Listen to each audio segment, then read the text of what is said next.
They say every legend is born from a real scream, every myth a shadow of truth. Ghost Rider was no exception. Before he was a symbol, he was a man who burned alive and never stopped burning. His name was Elias Crowe, a biker who defied death on the empty highways of Arizona. He rode as if fleeing something, and he was. He fled guilt, the weight of a pact made under a blood-red moon. Elias had lost his wife in an accident he caused. Drunk, reckless, he killed her. In despair, he sought help everywhere, until he heard of a gravekeeper who could summon the dead for those who dared pay. Their meeting was at midnight in an abandoned graveyard. The old man had white eyes and a cracked grin. "I can bring her back," he said, "but the soul will come, wrapped in fire." Elias agreed. The earth moaned. Days later, he heard his bike's engine roar on its own in the garage. The sound echoed like laughter from afar. When he opened the door, a figure covered in ash stood there, her face burning in blue flames. It was his wife, or what was left of her. "You brought me back," she whispered. "Now bring the others."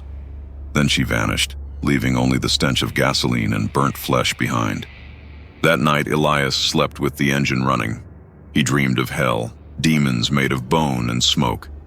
When he awoke, his body steamed, his skin cracked like coal, but there was no fire, only pain that wouldn't end. He ran to the mirror. The reflection screamed back, a flaming skull, teeth grinding in fury. The pact had claimed its price, his soul, now fuel for vengeance. Elias mounted his bike and rode into the night. Wherever he passed, asphalt melted and sulfur filled the air. Drivers swore hell followed him. The Ghost Rider was born, and the devil grinned.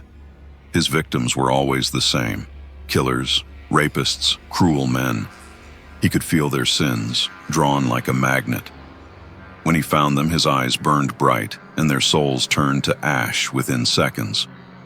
But the more he punished, the more the fire consumed him. In the flames, he saw her face again, weeping.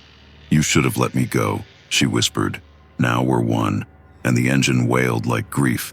Legend hunters claim it's true. In 1969, a charred motorcycle was found in the desert, ground melted, boot prints leading nowhere. No body, just a fused helmet and a scorched trail. Campers in that region swear they hear an engine rumbling at night. Faint at first, then deafening, and when they turn to look, they see one headlight burning closer, fire reflected in their eyes. A trucker survived to tell his story. Said he saw the rider cross the road. Tried to brake, but heat flooded his cabin. The mirror melted. A skull of fire stared back. "Confess," it said, then silence. The man confessed all his sins in panic, and the fire vanished. But his beard turned white, and his eyes pitch black. Now he lives mute, drawing flames on his walls every night without rest. Some say Elias still roams, hunting the wicked. Others believe he was absorbed by hell itself, becoming its reaper. The Ghost Rider, executioner of the damned. In 1983, a family vanished near Route 66. All that remained were circular burn marks and a tape recording, the sound of a roaring engine and a guttural whisper, "The road is mine."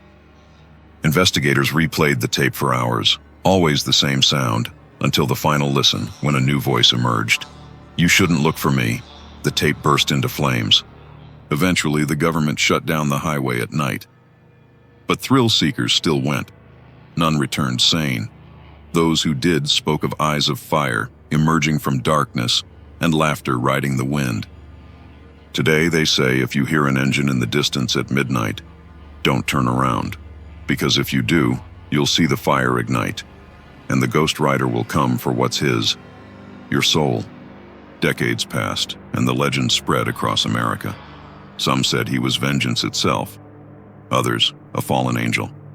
But the oldest stories whispered that Elias was still searching, not for peace, not for forgiveness, but for the fire he lost. In 1999, a group of thrill seekers went to Route 666. They brought cameras, fuel, and courage. Around 3 a.m., the wind stopped. Mark lit a cigarette, and the flame floated in midair, as if the air itself had caught fire. The cameras caught a silhouette on two wheels, emerging from nothing. A flash burned through the lens. The video ended in static.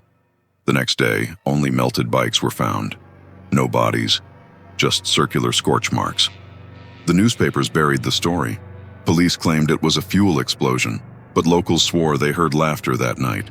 Metallic laughter echoing through the valley, dragging chains clinking against asphalt. That chain became his mark. Forged in the fire of the pact, Elias used it to rip confessions from sinners. It vibrated near evil. And when it struck, flesh, metal, and soul alike burned to ash. Only silence followed. One tale spoke of a collector who bought the original chain for a fortune. On the first night, it began to move by itself, slithering across the floor. He was found the next day, completely burned, his eyes turned to coal. Investigators tried to analyze the metal, but it evaporated into nothing. No trace left. Only a scorched circle on the floor, like a tire mark branded into the world, Elias's signature. A priest once attempted to bless Route 666. He brought crosses, holy water, faith. But when he began the rite, the ground cracked. A hot wind blew him down, and a voice whispered, "God doesn't drive here." He never recovered. He spent his final days repeating one verse. The eternal fire devours what guilt cannot cleanse. He died staring at the wall where he had carved, using his own nails, the mark of a burning wheel. Elias Crowe was never forgotten. In hidden forums, people claimed his pact was only the first. Others followed his path, riders with hollow souls, chosen to carry hell's fire on their backs. The new messengers of pain. Each appeared when sin overflowed. Each bore a flame of a different color, blue, red, black. And all obeyed the same voice, echoing from the abyss, the one Elias heard that cursed night in the graveyard. The legend was reborn in pop culture, but the truth was buried. The comic book Ghost Rider was just a soft imitation. Reality was far darker. Hell needed a story the world would think was fiction. An ancient manuscript, hidden by the church, spoke of a flame rider who appears when repentance dies. It dated back to 1780, centuries before Elias was born. He hadn't created the curse. He had inherited it. The text warned that the demon would always seek a host tortured by guilt, someone willing to burn the world to stop their pain. Elias was only one link in an endless chain, each soul shackled to the last, burning together. He tried to run. In 1972, Elias vanished. Some say he hid in the mountains, seeking to break the curse. But fire doesn't sleep. When the wind shifted, hell called him back. Witnesses claim he returned on a stormy night standing on a cliff. Lightning split the sky, his silhouette glowing blue. "I'm not Elias," he shouted. "I am the echo of fire." Then he rode straight into the void. The sea burned for 3 days. Fishermen swore the water boiled, and a flaming skeleton emerged, riding over waves. The engine's roar sounded like 1,000 souls screaming in agony. Since then, they say the rider appears wherever sin festers. Prisons, war zones, forgotten slums. He doesn't choose victims. He senses corruption, hunts it like a predator, until only silence remains. Cults began to worship him. They called him the Keeper of Ash. They believed burning under his flames was salvation. Rituals included gasoline, fire, and sacrifice. No survivors, only blackened bones. The FBI investigated, but reports vanished. Photos burned in archives. Security footage showed one frame left, a flaming figure on a motorcycle staring at the camera, smiling. Few know the truth. Elias's curse began long before him. It came from an ancient spirit, Zarath, Lord of Flames. He was the true master of the pact.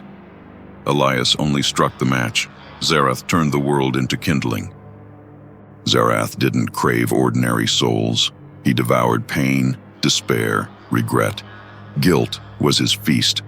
Every tear Elias shed, every scream he made, fed the demon. That's how Zarath stayed alive, burning the man from within. One night, Elias tried to end it. He found a nun who claimed to know old rituals. Together, they sought to smother the fire with innocent blood, but the flames only grew higher. Zarath's laughter echoed through the dark. The nun vanished.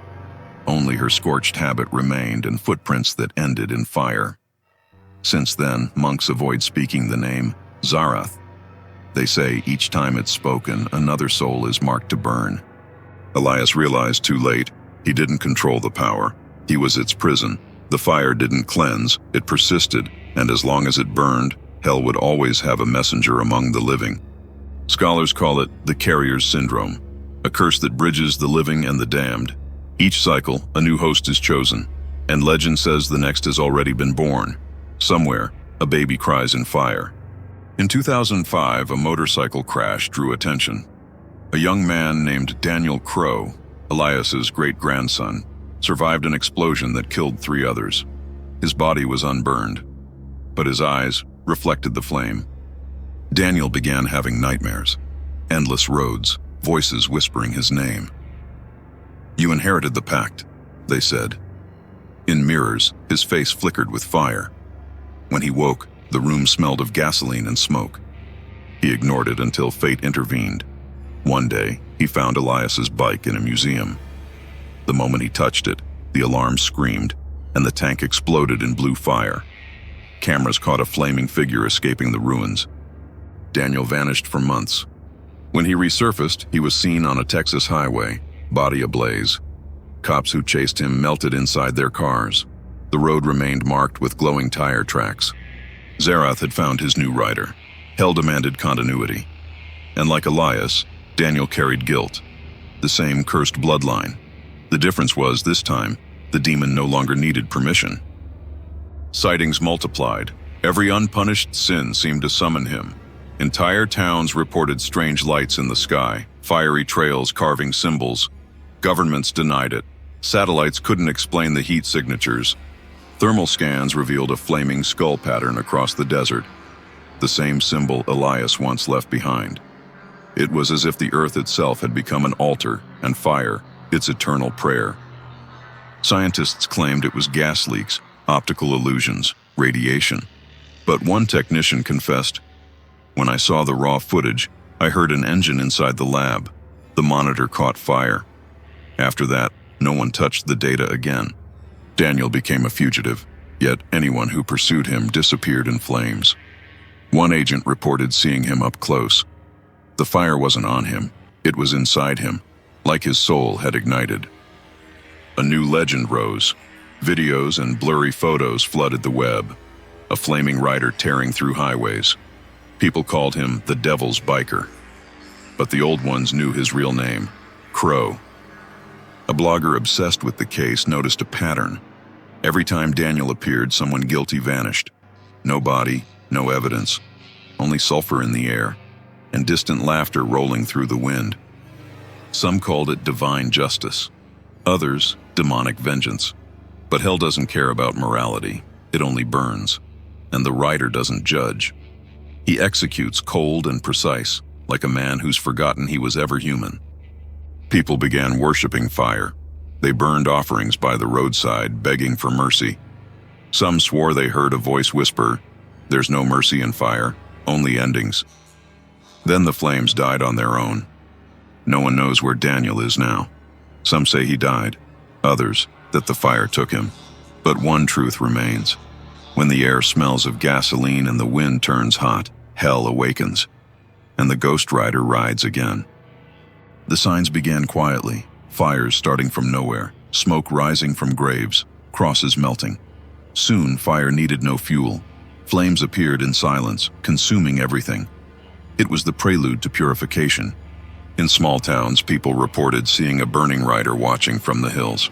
He didn't attack, just waited. Dogs howled, clocks stopped. The air grew thick, heavy, like time itself was burning away. Reports from Mexico claimed Daniel now controlled fire with thought alone. Hell answered to him. On moonless nights, he gathered shadowed figures, charred souls who followed his burning path. Those shadows were the souls he'd claimed, each one a flicker of agony, bound to the roar of his engine. When he revved it, they screamed together, a chorus of torment that split the night. Satellite footage showed Daniel in the desert, surrounded by fire. Hundreds of flaming silhouettes knelt before him. The video cut off when he looked up at the sky, and the clouds caught fire. No one could explain how clouds could burn. Scientists fled. Survivors swore they heard laughter riding the wind. It wasn't Daniel's voice. It was something older, Zarath's return. The demon had reclaimed his throne of flame. Daniel was no longer a man, but a vessel. Ghost Rider was no myth.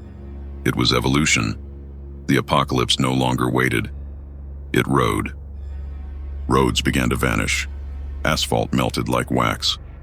Overpasses collapsed into rivers of fire. Whole cities were swallowed by the blaze. And on the horizon, an army of flaming riders rose, screaming.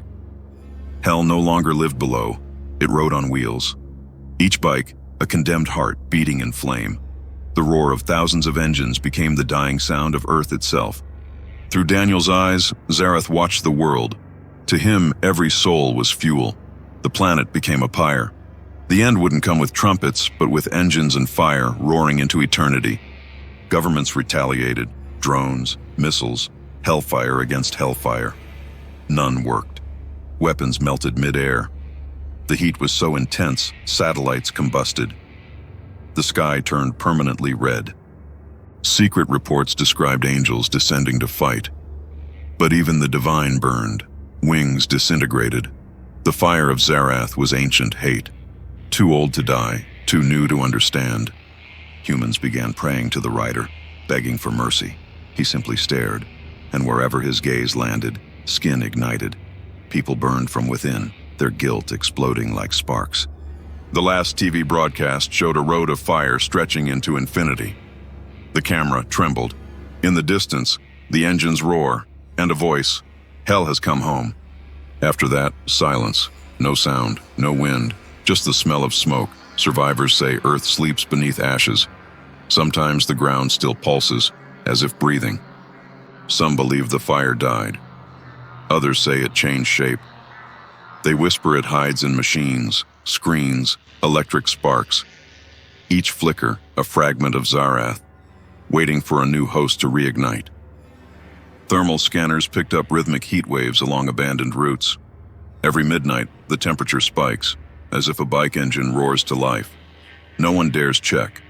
Fear has a temperature now. If you ever drive alone at night and see a distant headlight, don't chase it. The road may seem endless, but somewhere ahead, the asphalt burns, and hell rides toward you. Ghost Rider isn't fiction.